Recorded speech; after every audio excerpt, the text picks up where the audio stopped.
Well, former South African President Thabo Mbeki says that the Israel bombardment in Gaza will not lead to the end of Hamas. In an exclusive interview with international news editor Sophie, the former president also touched on the current situation in the DRC and the death of Namibian President Hage Geingob.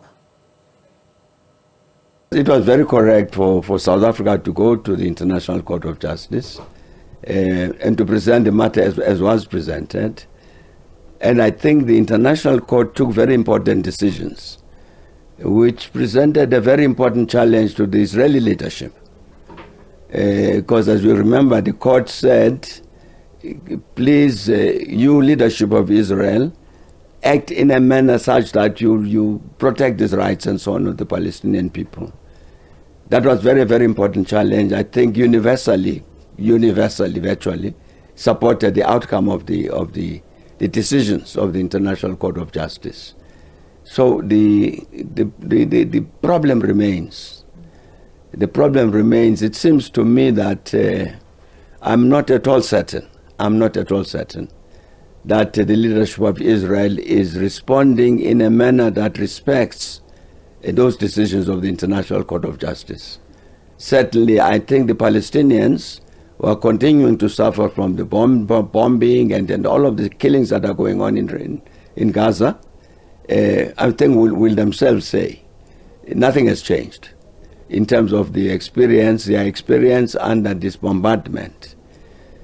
That bombardment, in my view, Sophie, the violence against the Palestinian people that is going on is not going to solve any problem.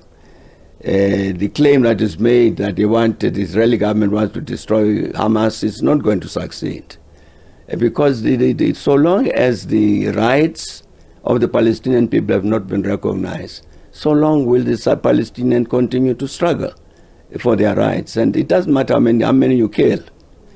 I'm saying the violence is not going to stop any problem. If the Israeli leadership think that by doing what they are doing today in Hamas against Israeli people, against Hamas and so on, if they think it's going to solve the problem, it isn't. It isn't, because the whole process of the formation of the state of Israel had some very, very, very negative consequences for the Palestinian people. And you can't pretend that that didn't happen. So we still have these refugees, and you have got Palestinian authorities not functioning, Palestinian areas that are under occupation by Israel, and you are not going to solve those problems by beating up the Palestinians. The only way to solve this problem is to address the problems that have been created since the creation of the State of Israel. But hopefully the rest of the world, the whole world, can unite behind that perspective to say fundamentally, really, tomorrow if it can be done, let's address these challenges facing the Palestinian people, resolve that matter, and that's what will end the violence in the Middle East.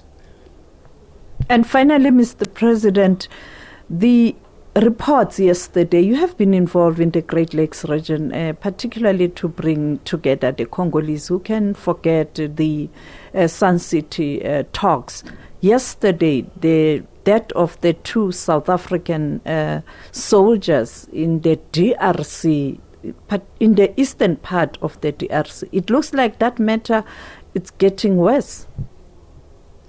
Yes, I saw that, and really I wanted to convey my condolences to the families of the soldiers who have, National Defense Force soldiers who have lost their lives, and of course even the others who were injured.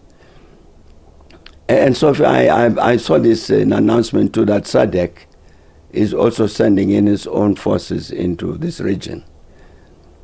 The fundamental problem remains. The solution to that problem in the Eastern Congo is political.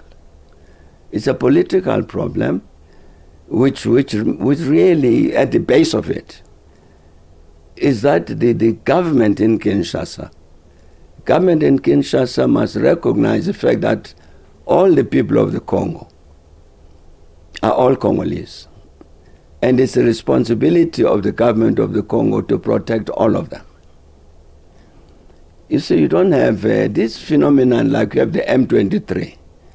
The reason the M23 emerges, whoever is behind it, but the reason, fundamental reason it emerges is because of a a section of the population, Congolese population, in the eastern Congo, doesn't feel protected.